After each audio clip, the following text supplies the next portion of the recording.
Assalamualaikum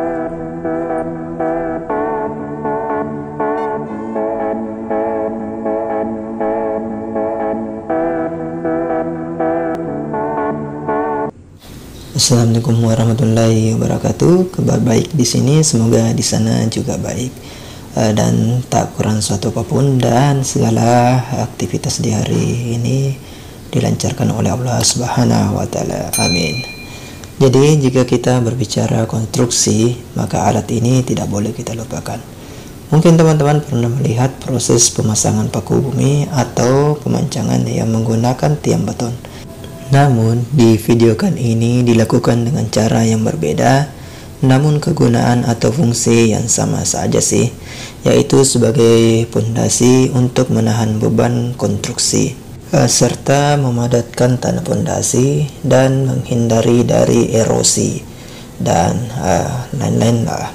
Jadi setelah pengeboran ini selesai, tanah yang ada di dalam rangka besi bulat ini semua telah terangkat, lalu kemudian akan dibuatkan rangka besi yang akan dimasukkan ke dalam, lalu dilakukan pengecoran. Proses ini sering dilakukan jika pemasangan tiang pancang atau paku bumi yang berupa beton tidak dapat menjangkau ke lokasi yang diinginkan. Proses ini juga biasa digunakan dalam pembuatan pondasi tiang jembatan. Jadi teman-teman, jika melihat gedung yang bertingkat-tingkat, ini salah satu penopang atau titik tumpuh sehingga dapat menahan beban dari gedung-gedung atau bangunan yang tinggi. Jadi kegiatannya seperti ini atau pengeboran seperti ini tidak dilakukan hanya satu titik, jadi dilakukan di beberapa titik yang saling berdekatan agar tanah yang di bawah ini menjadi padat sehingga tidak terjadi namanya erosi pada tanah. Jadi jika tanah yang di bawahnya gembur dapat menjadi padat. Jadi jika teman-teman melihat gedung yang tinggi kemudian terjadi gempa, maka gedung itu tidak tidak bergeser. Jadi tanah di bawahnya tidak terjadi pergeseran karena di bawahnya itu terdapat paku bumi atau pengeboran yang seperti ini. Jadi di bawah bangunan itu benar-benar padat sehingga tidak terjadi pergeseran jika sewaktu-waktu terjadi gempa bumi yang tidak diinginkan. Jadi alat ini teman-teman bisa lihat seperti gambar yang sebelah kiri yang kecil itu. Jadi dia berbentuk semacam heksa.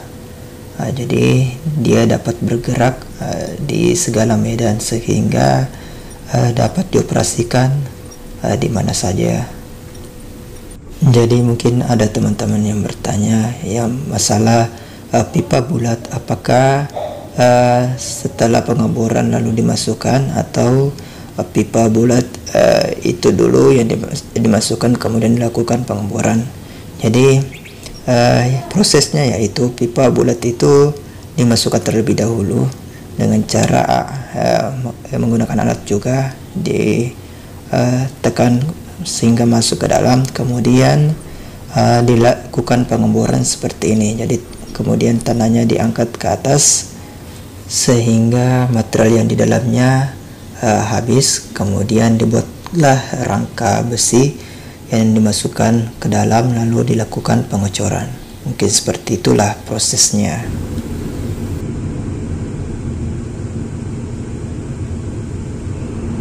Mungkin teman-teman di rumah ada yang lebih paham tentang proses ini. Jika teman-teman ada yang berprofesi sebagai pengebor atau tiang pancang seperti ini, mohon diberikan komentarnya di bawah tentang proses ini seperti apa, agar teman-teman yang lain lebih mengerti lagi.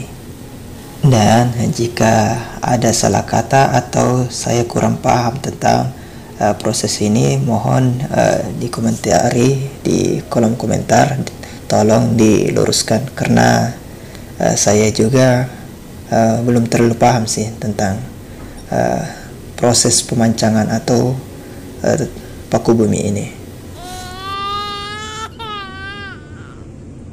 Dan buat teman-teman yang baru bergabung di channel ini, jangan lupa like and subscribe channel ini agar saya lebih bersemangat lagi membuat konten-konten yang bermanfaat serta berfaedah lah. Mungkin sekian dulu dari saya. Billahi filasabil haq, fastabil khairat. Wassalamualaikum warahmatullahi wabarakatuh. Tabe.